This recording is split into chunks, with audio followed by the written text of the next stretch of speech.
Welcome to the 12 Hike Podcast, where we talk about all the ways you can get outdoors. I'm Zach Jenkins. Thanks for listening.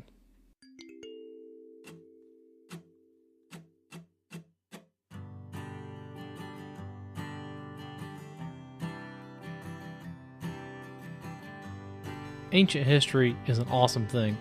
There's all kinds of documentaries about people finding hidden tombs in Egypt, the secrets of the pyramids. That whole region is just teeming with archaeological finds that blow your mind.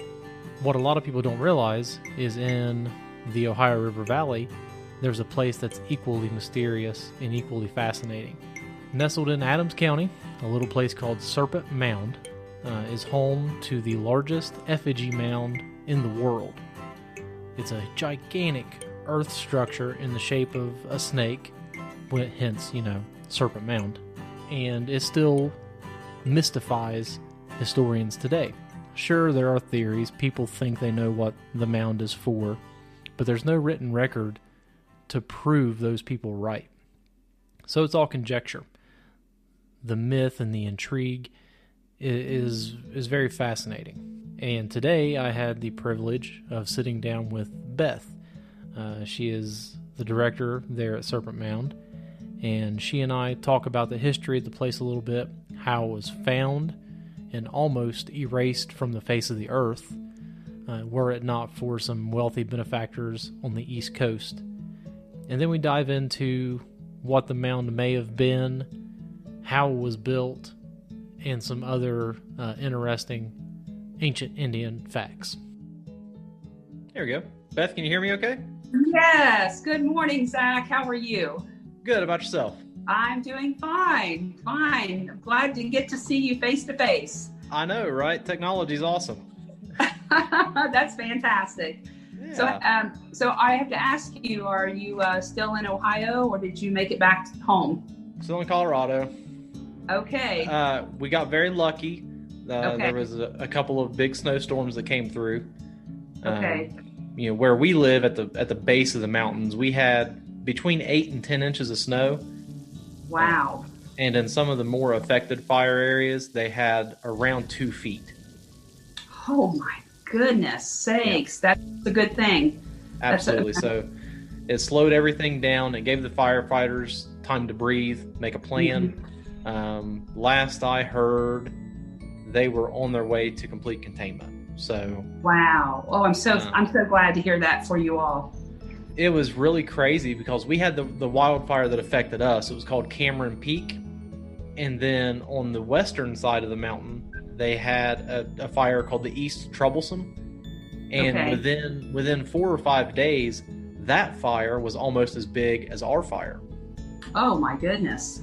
And it actually jumped the Continental Divide and started to come down the eastern side of the mountain. Oh my goodness sake. Rocky Mountain National Park is still closed. Okay. I believe they're starting to let people back into Estes Park. But it was a touch and go situation there for a while. It was bad. Oh, I just can't. We just here in Ohio, especially I'm near Chillicothe. That's where my home is, and we don't ever have to worry about that. It tends to be flooding is always an issue here in the Ohio Valley area. I know Portsmouth is known, for floods, and it's got a long history with that. But I just cannot imagine though, because I know when I talked to you on the phone, you were heading this way, and just wondering what you were going to find when you got back home. Well, the evacuation orders, the closest they ever got were 4 miles west of us. Wow. Our neighbor, her family actually got evacuated, and they came to stay with her for a few days. Wow. I had never dealt with ash like that. Yes. It completely blocked out the sun. Oh my goodness. And then on the really bad days, like if there wasn't a whole lot of wind, it would turn into like this post-apocalyptic scene because the air would be just gray. It'd be snowing ash. It was crazy. I've never seen anything like it. So are you ready to move back to Ohio? Nope. It didn't get me, so until it does. Right. That's right. And through all that, it kind of makes you wonder with modern technology, we knew what was up. A lightning strike happened. It hit a dry patch of ground. Wind picked up, blew everything everywhere. With what we're going to be talking about today, I wonder what those, Paleo Indians would have thought of something like that. Oh yeah, most definitely, most definitely. I don't know. That's a great question because you think they lived with the earth obviously, and I think that they knew of these type of occurrences that happen. Now whether they looked at them as we do now, we know more science now, and we can study weather, and we can study more of those. We know why the earth sometimes burns. Sometimes it's a good thing, but I think that always connects too with the spiritualism of Native Americans. I don't know. It's something like, I think that they knew that there was something, a higher power maybe, and they looked at things like thunder and rain and everything was they felt someone brought that to them. So I don't know. Of course, that's just, I have no idea what how they believed and things like that. But they knew it took rain to be able to plant, and they knew that provided food sources for them. And so everything is just kind of we just kind of guess at things and our theories as to what they believed.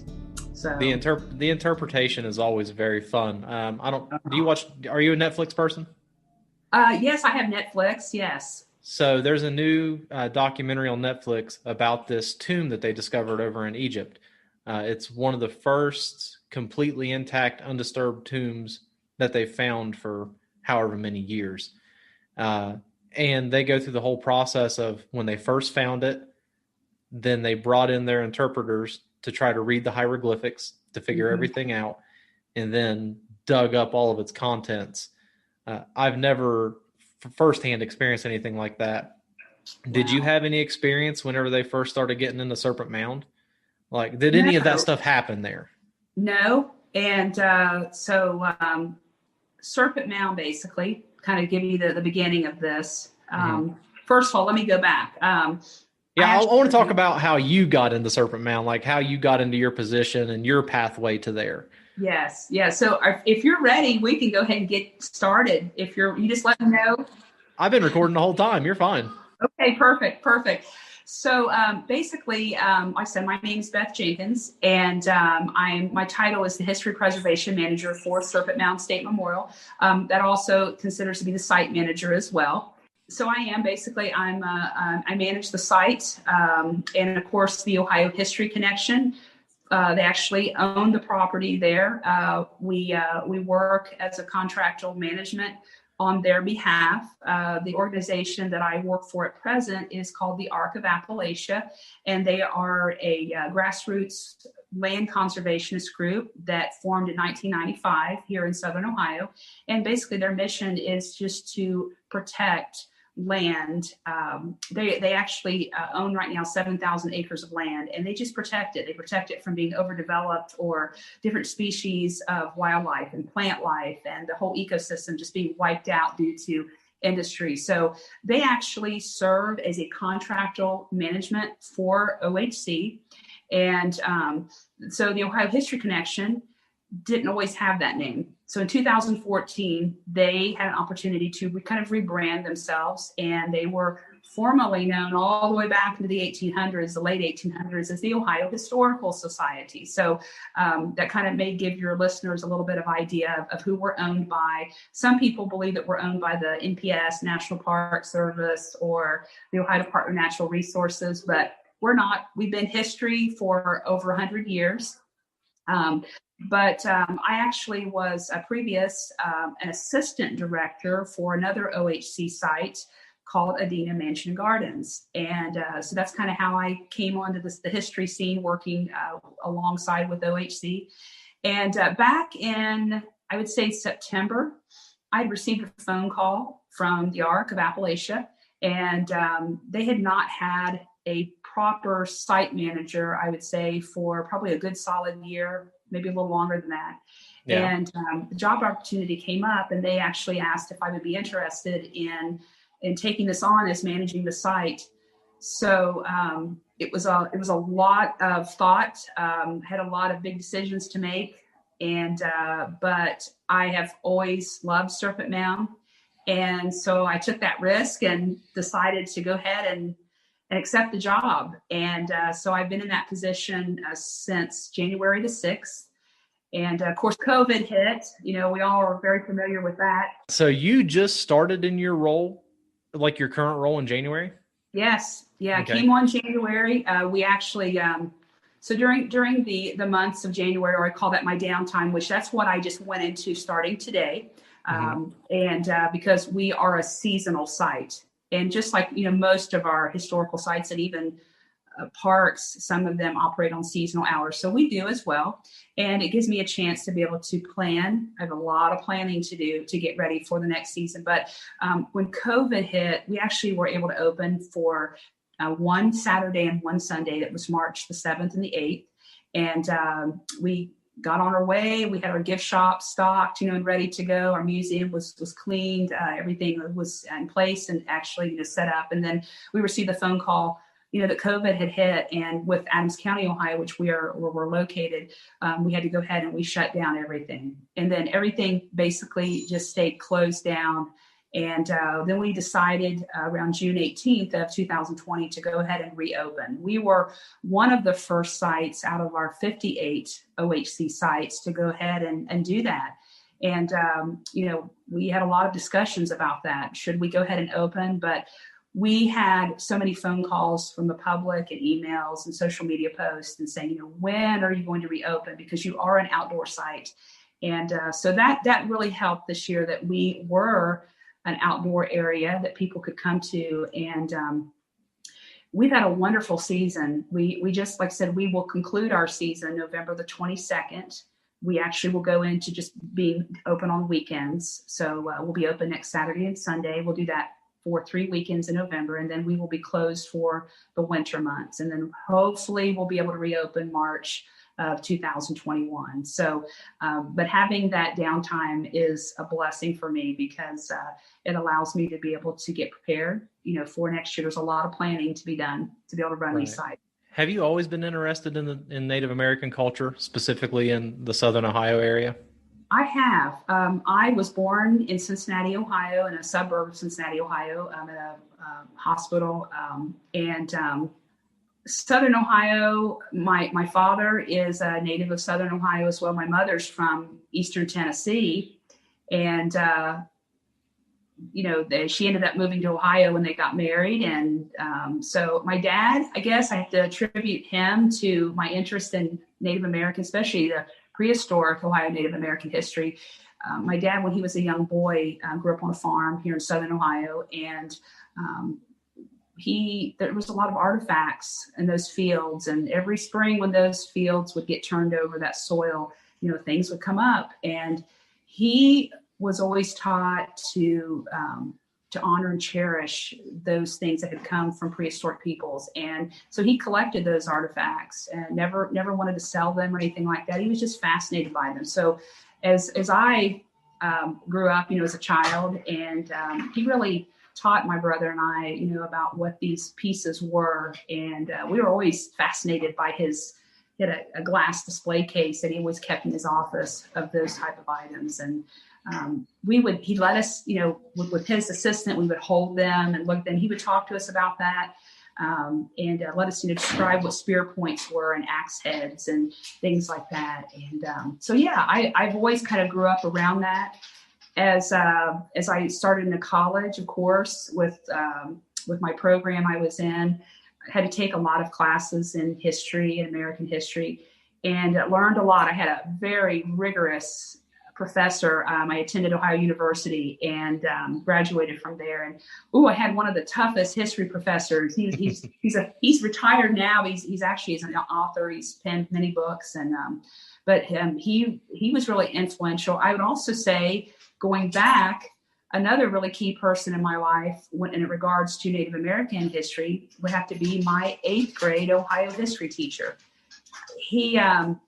He was, as like most, I think, history teachers in public schools, and he was a basketball coach, great basketball coach, but he really had a passion for Ohio history. And he made it fun and made it interesting. And so I've always loved history. I've always, when I was a kid, our vacations usually were centered around historical sites. My parents would get us in the car. We'd take off in the summers and we'd go places and go to battlefields and different type of museums. So I had a great appreciation for it and realized that we are stewards of preserving our past. And history, I think, gets slighted a little bit nowadays in our education system. We don't teach it. We really don't talk a lot about our Native American history as a country. We don't talk about it. It's so important because they were the first peoples here. Absolutely. I've never really looked into the early Indians, Paleo Indians, prehistoric Indians, whatever you want to call them. My reading and study has always been from the Tecumseh period on, and I think that's a pretty common thing around that area. I mean, we've got the live action Tecumseh play, but as far as these mound builders and Serpent Mound and some of these other historic sites, people don't really, I don't feel like, pay attention to those as much as they should. No, not at all. And we go back, you go back through just local history, and especially when we start seeing the, I'm going to say like more the Virginia type settlers who were coming into this area, say around the end of the 1700s, first of the 1800s. And a lot of people saw on this farmland that a lot of them had obtained either through their service in the American Revolutionary War, through the Virginia military land grants, just piles of dirt. They had no idea what was on their farmlands. I do know of cases here in my community where I live at. I know of one house in particular that the mound dirt was used to make bricks. And that farmhouse, which I believe it's around 1838, 1840-ish, but that farmhouse is still standing today. And there was a journal of the man who built that house who mentioned in his journal that dirt was dug into. They kept making bricks and firing those bricks. They'd get down to the center and find that dirt was very black and very putrid in the smell. And they continued to fire those bricks. And had no idea that was a burial, that there were, it was someone's grave, someone's human remains there. But that is true. Like I said, a lot of our sites now are privately owned, especially here in Southern Ohio, and they're farmland. So we know that's continuing on as well. So how was Serpent Mound discovered? When was it, and who discovered it? Yes. So the Serpent Mound story it's very unique. It's very strange. It's very mysterious. But going back to when it was first brought to light, I would probably have to go back to the year 1848. And, Adams County, Ohio, which is only about 30 minutes from the Ohio River, maybe 35, 40 minutes from the Ohio River, is a very rural area. Still to this day, it's very wild, mostly farmland. I would get a lot of timber. But 1848 was pivotal because we see that we have these two very young amateur archaeologists by the name of Ephraim Squire and Dr. Edwin Davis. And a lot of people in the archaeological world are familiar with Squire and Davis. They spent their youth studying these strange mounds and effigy, mounds and different types of sites like this. They went all over Southern Ohio in places. And at that time, where Adams County, where Serpent Mound is, it was very densely forested, snake infested. It was a place you probably really did not want to be on foot at. It could be pretty dangerous. But they had heard that there was a large mound of dirt that was in the shape of a snake, of a serpent. So they travel there, and they're going to ride by boat and by foot because a lot of our highway systems were not there yet and put in place. That doesn't happen. For example, State Route 73, where we are located on, that doesn't come about until the 1880s. So it was wild. It was rough to get there. And so they're going to come up and see it. And when they see it for the first time, it's just covered in vegetation. There's trees growing out of it. It's just wild. It's a wild place. But they found it to be very strange and kind of the unknown. And so they end up sketching it. And they're going to compile all this data, all this information, sketches, and just notes from their journal. And they're going to produce a book called The Ancient Monuments of the Mississippi Valley. And so many years later, probably over 25, 30 years later, Harvard University is going to get their hands on a copy of that book. And then we're going to see basically the interest of Dr. Frederick Ward Putnam. He was head of archaeology there at Harvard University. There was a museum there called the Peabody Museum that was for the study of archaeology and entomology, and the study of just antiques, as not as furniture per se, but just for kind of the birth of archaeology that we see in this country. And so he is very fascinated by this. So he decides in 1883 that he's going to make that trip from Cambridge, Massachusetts with his team, and they're going to travel. I'm assuming they traveled by steam train to Cincinnati. From just reading his journals, I know he comes into Cincinnati, and then from there, he is going to have to hire a wagon. And that wagon is going to take them to Hillsboro, Ohio, which is in Highland County, which today you can be in Hillsboro from Cincinnati in about, I would say, 45 minutes. Maybe. But that trip would have taken them, it would have been a 13-hour trip by wagon. It was extremely long. So they arrive in Hillsboro, they're going to hire boats, and they're going to get onto the headwaters of Ohio Brush Creek, and which Ohio Brush Creek is right there, right next to our site. It's a tributary that flows right into the Ohio River. So that's really a key component to this story as well, because most of these sites, you are going to have a waterway. Not all, but most sites, you will see a waterway that's connected with these prehistoric sites. And that was for travel purposes and for food sources as well. So when Putnam arrives there in 1883, though, he sees it for the first time, and he was in awe by it. I mean, it was something he knew that it was very special. It was very significant. And so he knows, though it's in bad shape, it had eroded quite a lot too. And, but it was at the time, the property up there was occupied by the Lovett family. And they were just an Adams County farming family. They had a 2-story white frame wooden farmhouse there on the property, and outbuildings and animals and crops in the fields. And so Dr. Putnam realizes that this is pretty special. There's something about this. It's very unique. And so he's going to go back to Cambridge, and with the help of a large, very wealthy group of women who were philanthropists, they were known as the Ladies Society of Boston. They're going to fundraise $6,000 to be able to come back, send it with Putnam, and he's going to buy that farm. And so, and I don't know what it would equivalent to in now in our currency today, but my goodness, $6,000 is in our time is not a lot of money, but it was in that time. But so he's going to spend probably the next 6, possibly 7 years with his team. And they're going to go through and they're going to get it cleaned up, and they're going to start studying it and opening up the burial mounds, which we do have 3 now. That's what we have, is 3 burial mounds up there on the property. And so he finds some amazing things. And he's going to find artifacts, of course. He's going to find there are human remains, and pottery, charcoal, just being able to study it, to learn from it. And he, in Putnam's writings, which you don't really get this a lot with these sort of stuffy old archaeologists of the late, late 1800s.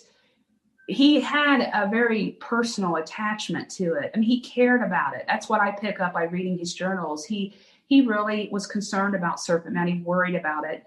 He written that the plan was by Farmer Lovett, the spring of 1884, was to go ahead and hook up his team of mules and its bottom plow. And he didn't know what he was living with. He was going to completely till that under and make room for more crop production, for probably corn is what he was going to put out there. And so I love to tell our visitors that, it was probably less than 1 year away from being gone forever. forever. That's how quick things like that can go. We know today here in Southern Ohio, as well as other states, Kentucky, West Virginia, also prominent states here in this country, where even down the Mississippi River, where we see these prehistoric sites. But this stuff's gone. It's gone. Serpent Mound is so unique because it is considered the world's largest prehistoric American Indian effigy mound in the world. It is. I was going to ask you that. Yes, nothing like it's 1,348 feet long. At its highest, it rises to 5 feet. At its lowest, at 2 feet. It is strange. It's strange. The first time I saw it actually was when I was a child. My dad and mom took us up there just for a family picnic. Serpent Mound is also known as the family reunion hub of Ohio, it seems like. But, I, as a kid, I've always kind of had this feeling, about snakes. Don't like them. Still don't like them to this day, but it was amazing. Then coming back as an adult and seeing it some years later, it stirs a lot of emotions in people. We think about snakes and serpents, and like I said, most people, you either love them or you hate them. You either understand that they have a purpose on this earth, that they, provide a job. A lot of us are like, ooh, it's a snake. It's scary. It's dangerous. It's evil. So there's all kind of emotions with that. You mentioned there are 3 mounds on the site. Mm-hmm. So are we counting the main, like the serpent part as one? Okay. No. So I guess total that we have would be 4. So we would say we have 3 burial mounds, and then we have the effigy. So when Putnam was doing his excavation and his study with the serpent itself, he found no evidence of human remains. And but the other 3 that are on the property, which they're not terribly big, and I'm assuming, and this is just a theory that I have, I'm assuming there probably could have been more, but we don't know that. We just don't know. Like I said, the time period that we're looking at with Serpent Mound, especially with just the effigy mound, so just the snake, we believe, we don't know this, everything is theory based, but we are assuming or believe from most recent archaeological studies on it that it could have been built by the 4 ancient cultures. So you're looking at somewhere around possibly 2,000 years ago, plus or minus. The 4 ancients were considered to be the last of the prehistoric people. So when you're looking at the prehistoric American Indians, we tend to focus on the Adena culture, which would have been about 4,000 plus years ago. Then, of course, you have the Hopewell. We don't tend to see any proof of Hopewell there. They could have been there. We just don't know. And then you have the 4 ancient culture. And that they're considered the last. After them, there's a gap in our history. We don't know what happened to them. That's another part of the mystery of Serpent Mound. We don't know. There's all different theories. It could have been possibly disease. We know that we're going to start seeing around the mid-1500s, we're going to start seeing European settlers come to our shoreline. And a lot of us, that took American history, we kind of know how that story went. They brought disease with them, smallpox. Could that have been a factor that could have caused this culture of people to dissipate? Possibly. There's theories, maybe they traveled into the northern territories. We just don't know. So we have kind of the same thing out here with the Clovis and the Folsom people. This very prehistoric, 10,000 year plus old Indian culture that, like you said, disappears overnight. Just there's no proof of them for thousands of years. Who knows? That's an unknown. What right. the four ancient cultures that you mentioned, were the Adena and the Hopewell part of that 4, or was there 4 other cultures? Well, according to what we see, and like I said, this is from actual archaeologists who have been to the site and have been studying it. We tend, with our interpretation, we try to stick with what we know as much as possible, but we focus on the Adenas and then we focus on the Fort Ancient. The mounds that we have on the property, the 3 burial mounds, they tended to have had items found in them that tended to point toward the Adena culture. So it's, so that's the big mystery, is that, who all actually lived there. So as far as what we know from our research, we tend to focus on just those 2 cultures. We don't tend to see anybody else per se. Okay. So kind of answer your question there. Yeah, that's fine. And when you get back to ancient culture like that, it's all conjecture anyway. I mean, who really knows? I don't know. Did the Native American culture, prehistoric or otherwise, did they have any written stories like that they passed down, or was it all verbal? Well, that's that with the prehistorics. And, we have given them the name mound builders because of their mounds. And ultimately, they did not leave any type of written history, which is like, oh no, at least with with the more modern tribes that we have. So we know the Shawnee, the Cherokee, for example, they left us written histories. And even, Tecumseh was even asked, did he know anything about these people who had built these mounds for to bury their dead? And he didn't even know.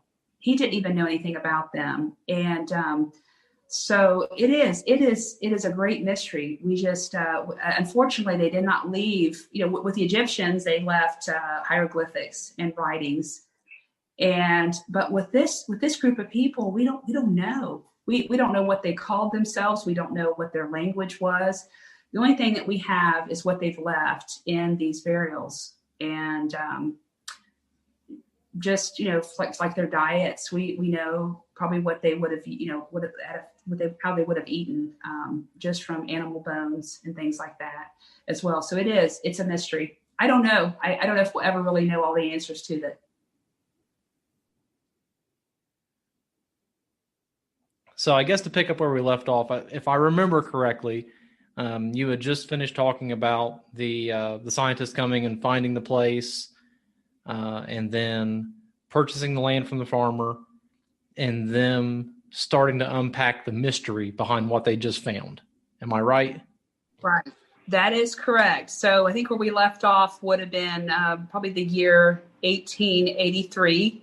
Very significant, not only to Serpent Mound, but as far as just archaeology in general, to the nation. It was kind of the golden age of archaeology, kind of being discussed, and people having interest in these sites as well. So, but Dr. Frederick Ward Putnam is very crucial to the site. I mean, if we had not seen him show up, I believe that Serpent Mound probably would have been a loss to all of mankind. He comes up there, he sees it for the first time, and he knows it's something that is very strange, very mysterious, but something that he wants to learn more about. And so that's kind of what pushed the need for him to figure a way out to raise $6,000 to be able to come up there and buy it. So he ends up, through a friend of his at Harvard who knew someone basically, he was able to get in touch with the Ladies of Boston Society. And again, they were very wealthy philanthropists that, had lavish homes all over Boston, even Newport, Rhode Island. And they just kind of went to task to raise this money for him. I don't think, as far as I know, any of them even ventured out this way, from New England to come and see it. But they just felt that it was something right to do. And so they were able to raise that money for Dr. Putnam. He comes back and purchased the land up there, which today we actually own 54 acres, to kind of give you an idea. Okay. So, while he's up there, the first thing he's got to do is, after he purchases the site, he's got to, go through there, and he's going to excavate. He's going to start opening those mounds up, and especially focusing on the serpent, the effigy mound, which, that's the creme de la creme of Serpent Mound. If we did not have that large, 1,300 plus foot snake out there, it just probably, it probably wouldn't be as exciting as it is, to tell you the truth. But after all the research was done, then it was time to take the remainder of that time and to put that over into a place where the public could come and see it. So farmhouse had to be taken down, dismantled. I actually have a picture in my office of the farmhouse, and it was beautiful, beautiful house. But it had to go, all the buildings had to go, the barns and things like that. And so basically, by the time 1900 rolls around, it's very much a place that people could come and visit to. And the 1930s is very crucial as well, because then we're going to see the WPA and the 3Cs, those President Roosevelt New Deal programs that were brought about because of the Depression. And so we do have photographs of that as well, which is amazing. We know that there were lots of young men up there between the ages of 17 and 25 years of age who had come from local farms, even urban areas from cities. And they joined these organizations, to make a living. And out of it, though, they learned a trade and a skill.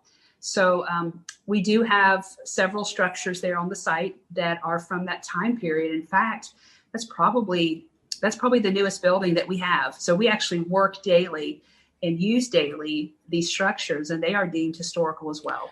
Whenever they first started digging into the effigy mound back in the late 1800s, what were they expecting to find, and what did they find? Mm-hmm. You just never, I don't think Putnam and his team, they had no idea. I like to think on my own sometime that possibly he probably expected to find human remains. I think that's always kind of the first thing on their minds, was going to find burials, which in the other three mounds there was evidence of human remains. But he basically in his journal noted that he found a lot of stone. There was charcoal, animal bones, shell, and it just seemed like, more natural type materials. That was really about it. In the effigy mound itself, though, from his research and even research that happened in 1991 all the way up to 2016, that's the last time that we actually had a study done or excavation done. We know for a fact that effigy mound, that was not intended to be a burial. Wasn't its purpose there was no human remains found in that. But in the other mounds, the large conical mound that's on the property, there was someone of great importance that was buried there, just from all the items that was found with the body. So could have been a leader, a chief. Who knows? So in the effigy mound, there weren't any artifacts such as tools, drawings, or anything like that. It was natural materials. There would have been things such as flint points, arrowheads, that type of things that were left behind. Mm-hmm. Why they would have done that, I'm not sure. Like I said, unfortunately, they did not leave any type of language or any type of written material behind that we can explain a lot of this stuff. I know that with myself and staff at Serpent Mound, we get a lot of questions. We get some crazy questions, of course, but everybody's like, well, why? What is this for? And we don't know. We have a couple of theories. I think the one that we tend to interpret on that makes somewhat sense is that possibly that effigy mound could have been built to be able to track the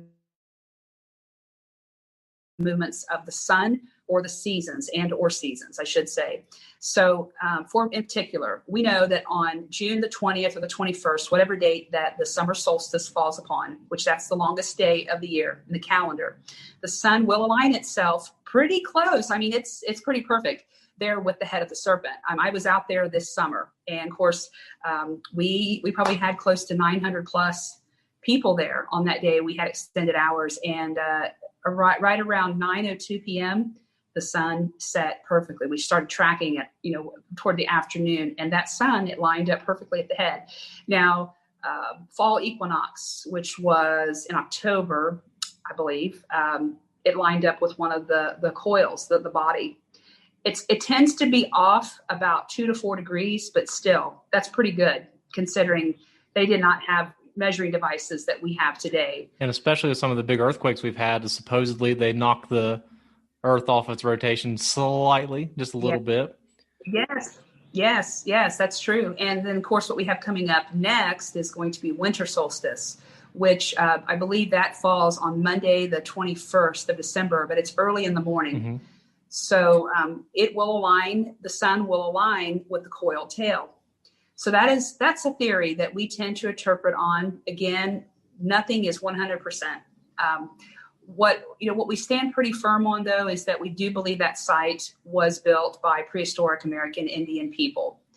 And like I said, we have people that come in with different theories. They have, oh my goodness, some of the theories are crazy, but from what was found there, it's prehistoric American Indian. I don't see anything else or have read anything else from actual archaeologists who have been there. Yeah, and that's something I've always wondered about. A couple things. One, are there any theories about why it's in the shape of a snake? And then the other question is, what is it eating? Because if someone's never seen Serpent Mound, it's called Serpent Mound for a reason. It looks like a snake, but at the head of it, it appears like this snake is eating something. I've always heard an egg. Yes. There's different theories. Keep something in mind, though. When Squire and Davis was there in 1848, and they actually did the sketch of it. We are going off, and I should say Dr. Putnam with Harvard, he went off restoring that mound back to what those sketches were. So technically, Squire and Davis, is our only historic record of what they're drawing, the drawing that they did when they were there, and the sketch. That is what Harvard University went off of. That's thrown a lot of strange theories off as well. There is proof that possibly there was a fourth coil in the body. If you go out there today, which I was just out there on Saturday, you look at the ground just with the naked eye, and you can kind of see where there could have been a fourth a part of that body. Instead of the three ligaments or the coil of the body, there's probably an extra one. So from how we interpret the site, we refer to that as that head of that serpent. The question I've always had is, should that be separate? It looks like an oval. So we refer to it as the oval, possibly the sun, where the serpent is devouring the sun, meaning, the winding down of long summer days, because, once solstice hits, the days start getting shorter after that. Another theory that has been called the egg. I know a lot of us have seen growing up snakes that eat eggs. And so that's another one. Some people say, well, that's the earth. There's all different kind of even, I think it's been called a frog, which I don't get that because it just doesn't look like a frog to me. Honestly, when I look at that, to me, it just looks like the head of the serpent. A snake has, the body is long and very tubular like. The snake's head is usually sometimes a little bit more oval. Mm-hmm. So again, I think it's kind of up to the interpretation of the individual when they come out there and see that. The snake swallowing the sun is an interesting one. I've never heard that. And especially with what you said about the head lining up with, the summer solstice. Does the snake have any other significance in the Adena and Hopewell culture? That you've found or seen? Yes. These are just theories that I have heard other visitors and individuals who have studied these type of Native American ideologies. One theory I have heard would probably be that the snake in Native American cultures could be, reminiscent of the Milky Way, that cluster of stars that we see at certain times of the year. And some people believe that could be the Milky Way could be the portal to the afterlife. So I've heard some theories that is a cemetery, that could possibly be nothing but a cemetery. I don't know if I stand by that, to be honest with you, because there is evidence that there was a village there. So, was it built solely to be a cemetery, and that serpent was put there to, kind of show the way to the afterlife? That's a theory that I have heard. Oh my goodness. The coiled tail, that's another strange thing. You have the snake's body, you have the head, and there's an oval or sun or Mm-hmm. whatever. And then you have this very meticulously coiled tail that is at the end. And so I don't know. It's a mystery, and it still boggles my mind to this day. I don't know. I don't know, but I'll tell you something. It's so large and impressive that you really, to appreciate it, you have to really be looking at it from up above. And that's my question that I've always had. We've had some great conversations, with visitors, a lot of people as well as myself. Why build something so big and massive that you really only appreciate it from above?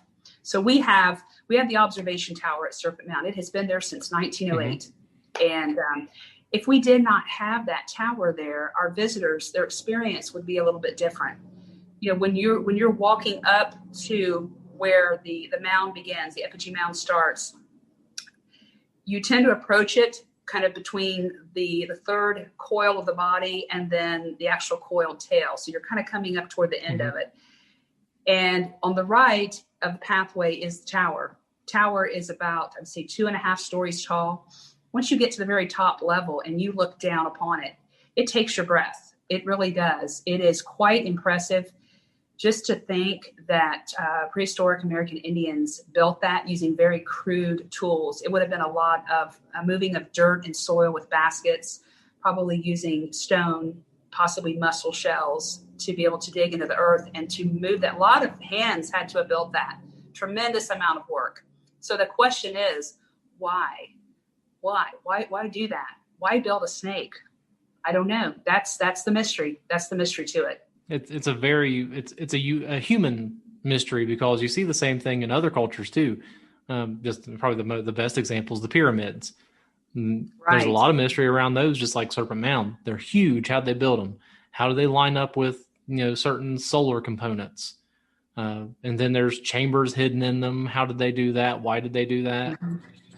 Right. It's interesting that there's a lot of parallels between a world that's thousands of miles away and the Adena and the Hopewell culture.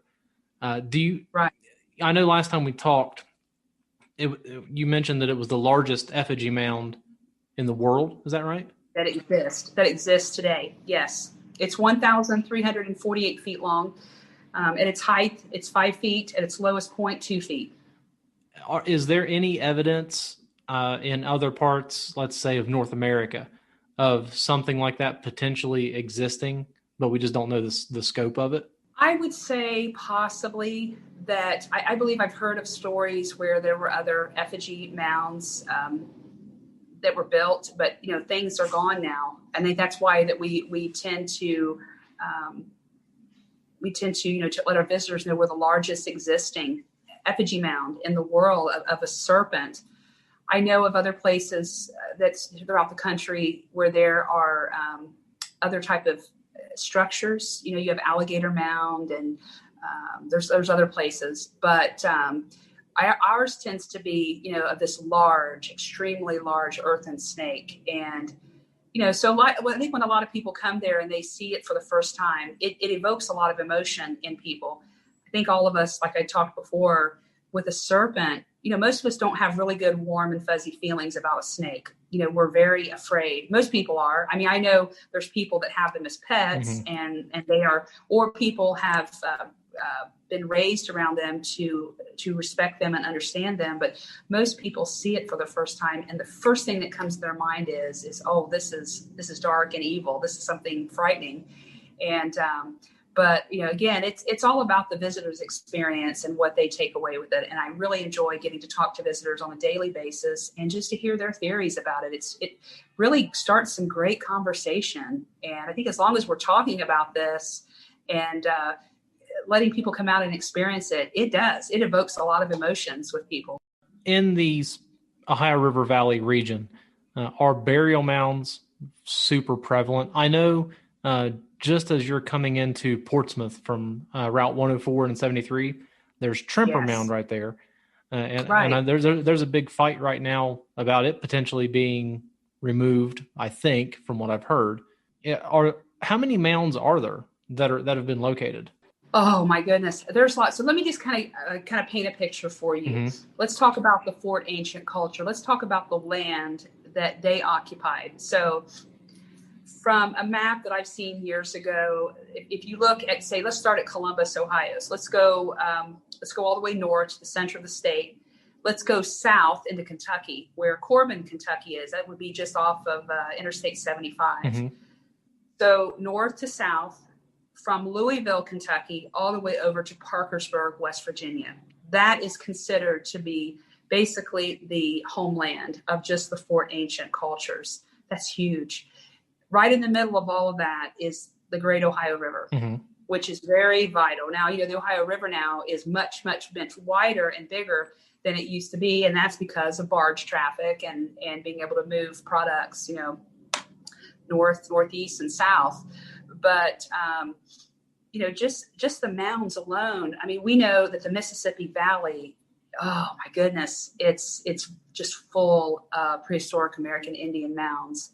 Strange, just strange places to visit. And unfortunately, there a lot of those places are gone now, because that's probably in the 1800s, that all became very fertile farmland. And a lot of those places down there, again, people didn't know. They just did not know what these piles of dirt, was for. And, when you've got to raise a family, feed that family, and then, make a living, you're going to plant, you're going to till that under, you're going to find things. I mean, there's people here at my home where I live at. I live in Ross County, Ohio.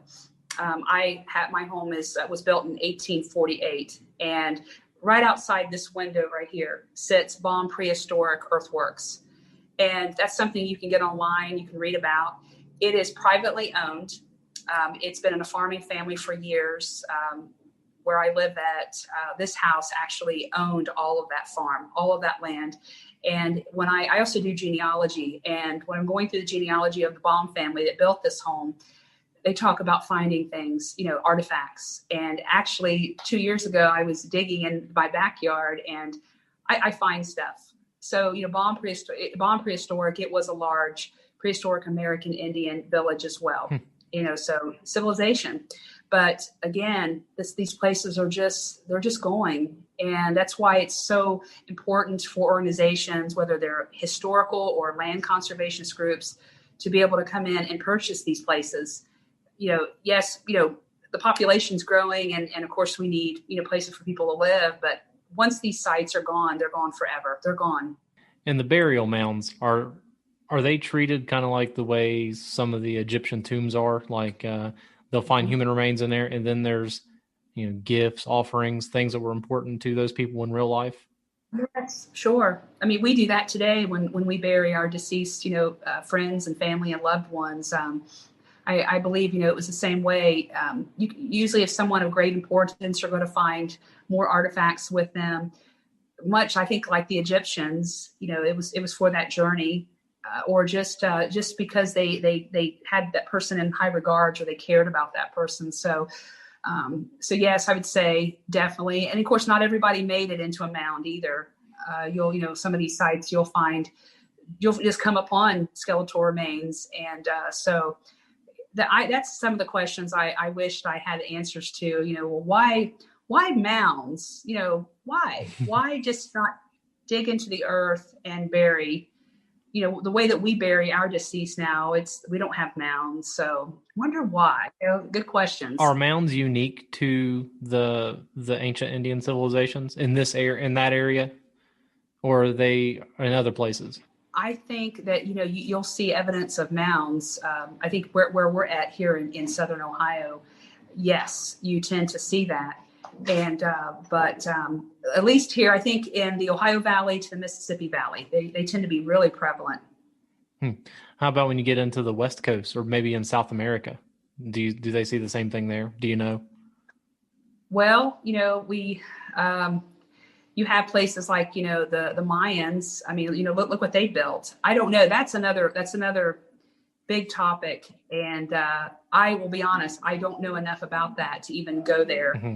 There's theories that maybe these cultures of people have connections, into Mexico, but I don't know. Like I said, it's a safe answer for me to say, because that's an area that I've not been down, to those lands and into Mexico. I have visitors each year that do, and they claim there's a coalition, a connection with that. But I just don't know. We tend to kind of stay away from that with our interpretation, just because there's just no solid proof of that. But there's people that will argue that there is. And again, it's up to the individual. And over the years, do you find people's interest in Serpent Mound has waned, or do you think it stays consistent, or does it grow? Oh, that's a great question. My personal opinion is that we have seen decline in just history as not only a state, but as a nation. We don't really teach history. I have wonderful friends who are educators who love history, and it tends to fall in the back, I think, of things of priority. We tend to be more about science, math, English, reading. We don't teach history anymore. I actually have people who come in to the museum sometime and they believe that the Amish community that's down the road from us, which we have a very large Amish community in Adams County, but they believe, some people have even called them the Pilgrims. And you're like, oh no, this is not good. Something is not being done here, but no, it's, I think with Serpent Mound this year, since coming, being in the middle of COVID and everything, we've had huge visitation numbers. And of course, we're an outdoor site, and that works for us because people can be outside and still be fine. But the visitors who come there, I would say most of them have a very much appreciation for American Indian history. And I really am very happy to see that. You do have some that come, and you can tell they're kind of just being drug along, for a day trip, but they leave, and they'll before they leave, they'll come in and talk with us and say, I didn't know this was here. And so they leave with a new appreciation for it. And, everyone leaves that site, that I guess with a new understanding of it, and just the importance of being able to protect it. And that's what the key is with Serpent Mound, is it needs to always be protected. There's more to learn from Serpent Mound. It's always about just finding money and time to be able to continue on with that. And I see that for the future. I think that will definitely be something, but it's an amazing place. It stirs a lot of emotions in people, and it's worth coming out to see. And with agencies, purchasing these lands that are important, have there been any recreation developments around Serpent Mound, like hiking trails, bike paths? What's around that may attract people as like a secondary thing, and then they come and see Serpent Mound like, oh, well, this is here too? With being Adams County, and I've lived kind of on the edge of Adams County my whole life, so I'm kind of familiar with it. Also have had distant family through my line that settled there in the early 1800s. It's not changed much. It's very natural in its state. It's very rural. It's a beautiful county, but you won't see a lot of industry there, and people like it that way. Mm-hmm. And so there has been some hiking trails that's kind of opened up, just getting people out of the city. So Adams County, of course, is also not only known for Serpent Mound, which is probably number one, but number two, another tourist attraction would be the Amish community. And it's fantastic. People get to come out, get out of cities for a while, and just kind of decompress. So yes, we see that. We see nature lovers that's coming out. Lots of great places for fishing and hunting down there as well. Okay. And, for people that maybe want to learn a little bit more about Serpent Mound, do you guys have a website that you update regularly? We do, yes. And you can just type in Serpent Mound State Memorial, through Google, any type of search engine, even through Bing, and it will come up. And you can just click on that. We have one through the Ohio History Connection, and I would recommend going there. And they have a great website. We will probably be restructuring or rebuilding a website. That's something I would like to do, just to kind of make it, to just put more information out there. We have a very limited staff this year, so we're all stretched. Usually, we have, I would say maybe I think at one time there was around 7 staff members. We're down to about 3.5. And so it doesn't give us a lot of room right now to be able to program and to do a little bit of extra things. But that's something that we're working on doing. We were just very thankful that we were able to open up June 18th because, since when March hit and a lot of places had to be locked down and shut down and closed, that was, we were like, oh no, what are we going to do about this? And, but people kept emailing and calling and saying, when are you going to reopen? And so when the opportunity, in our meetings came around, it was, recommended or suggested, would you be interested? And I said, let's give it a try. Yeah. And so we have had a very successful season. I can't say that enough. It's been great. It's been wonderful. Big numbers, big attendance.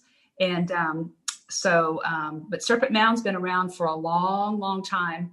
As far as being a park goes, I think it's been around, over 100 years. And everybody has stories. It's kind of the family reunion hub of Southern Ohio. A lot of people remember coming there, and we have this wonderful big picnic shelter that people can use and for their reunions. And so it's a lot of history there. Still is. And I know you guys are winding your season down, and I know things are looking, who knows what's going to happen in the next year. Do you have any plans for any activities or tours for the coming up season? What we are looking at, we're probably going to have a season for next year very similar to what we had this year. So with events, of course, before COVID hit, we were working on some great events, being able to really start providing more education to the site and just great events to always promoting our American Indian friends and teaching about that, getting them involved as well. And of course, COVID hit and that pretty much shut everything down for a while. So probably for next year, we will have something planned for summer solstice that brings out, like I said, we had probably close to 950 people that just showed up. And everybody was great. They came out, they brought a blanket. Some of them brought picnic lunches or dinners. They sat on the ground, all where they were allowed to sit, because we do not allow anyone to sit on that effigy mound out of respect. Mm-hmm. And they were great. Everybody was great. So we're probably going to do something there.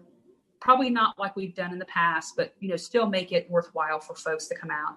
And I am working on something for Archaeology Day. So that would probably be in August is what we're looking at. And being able to get individuals to come out and to learn about artifacts.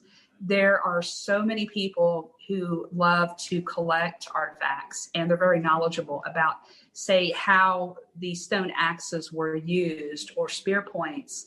And so that is something too that I think is being lost. And, especially with school age children, telling them you can take a rock and you can use that as a tool. You see their eyes when you're showing them that. It's just like, wow, I didn't realize that a rock had so many uses to it. So it's amazing. So at least we're focusing on that. Depending on how, what kind of green light we get from the Ohio History Connection as we, regress after the holidays and see where we're at that point. Mm-hmm. We'll have a lot of meetings coming up as to, what our next season is going to look like. And then we'll kind of go from there. But we do post everything out on our Facebook page and on our website as well. So we'll keep, the public up to date on events for next year. I can only speak from experience, but my two little savages can make tools out of just about anything. Oh, yes. Is there anything you like to say to wrap everything up in a nice, tidy little package for people that maybe didn't know about Serpent Mound before or want to know more about prehistoric Indian culture? Yes. I would just say that, we do focus on the prehistoric American Indians. That is a group of American Indian people or indigenous or first peoples that we don't know a lot about. Their lives, very much a mystery. We call them mound builders, but honestly, we don't know. They may have had a different name for themselves. And maybe someday, we'll find the answers to that. But the site, like I said, it is an outdoor site. We have 3 mounds on the property. We have, of course, the large effigy mound. And we do have a gift shop, a museum. Our museum is very tiny, and we unfortunately don't have a lot of of artifacts. Actually, we have no artifacts that was found there, being that our collections are elsewhere. But I would love to encourage the public to be able to come back out and see us March of 2021. That's when we will open up. We will be open Saturdays and Sundays in March. And then once April 1st rolls around, we should be back open 7 days a week. And not sure about our hours yet. Right now we're running 10 a.m. until 4 p.m. daily. Mm-hmm. We have had longer hours in the past years. So I'm not sure about that, but that's something that we will keep, updated on our website. But we only charge $8. You can bring a car, a bus, anything you can drive to get there. We just charge you $8. And everybody's like, wow, $8? That's it? And so we are definitely a very affordable attraction for people to come and see. But we just like to invite everybody to come out. If you're looking just to escape from the urban areas right now, you've had enough with crowds and everything that's going on in the world right now. And you just need to just decompress and find some respite a little bit. And we've had a lot of that. We've had a lot of people come out this year. I had a gentleman from the Bronx that came out. Wonderful guy. He told me, he said, Beth, he said, I had to get out of New York City. I had to escape. And he said, this has been great. He said, I don't really know where I'm staying at. He said, there's some little motel down the road, which we, if anybody's looking to start a business, we really could use lodging out there, campgrounds, hotels, motels, whatever, tent camp. I don't care. We need lodging. But because I think most of our closest ones are about 20 minutes to 45 minutes away. But no, Serpent Mound is important to mankind. What it's about, what we do know is that those first people were here. We tend to like to think, we're coming up on Thanksgiving, and we always think that was the Pilgrims, or Christopher Columbus that was here. But we don't study enough about these indigenous people that were here. And it wasn't about Massasoit and Squanto and all of the, we're talking about the people that all they left us, were these mounds and what they left in those mounds. And sometimes when I'm there by myself at the site and everybody's went home and it's getting late and it's quiet and there's a little bit of a fog that comes up on top of that plateau up there, it's not hard to imagine, seeing those people there and the campfires. And it's not a frightening feeling. It's really, a feeling that there were lives here. There were people here that lived. They worked. It's great to look back and they died. Right there. And where we came from. So it's someone's home, and ultimately now it's people's resting place. So, like I said, we just encourage everybody to, if you're looking just to get away, just for a change of pace, come out and visit Serpent Mound State Memorial. On YouTube, I'm very glad that there are good stewards out there like yourself and your staff that care about that place and want to share it with people. And if you're in need of a new hat or T-shirt, Beth, thank you for your time. I know we just barely scratched the surface of Serpent Mound as well. I hope everybody has a good day. Maybe in the future, has a good and safe Thanksgiving. Go the way they're supposed to, maybe we can do another little chit chat and talk a little bit more about some of the mystery of it. Yes, anytime we would, just give me a call. We would, like I said, I'm usually available. I have, in fact, I was talking to you. I was getting some more emails for individuals. So everyone's trying to squeeze in, a couple of last minute stops, before we shut down for the winter. So, but like I said, just follow us, on social media. I love Facebook because we can, we can post quickly, and we've got some great little videos on there. We're still working on our virtual tours for our wonderful devoted school teachers. They have had a year and a half, especially trying to promote history and keep kids up. But like I said, come out and see us. And anytime you want to, set something up, Zach, just give me a call. Be happy to help and do so. Better plan on it. All right. All right. Thanks, Beth. Thank you. Have a wonderful day. You too. Okay. Bye-bye.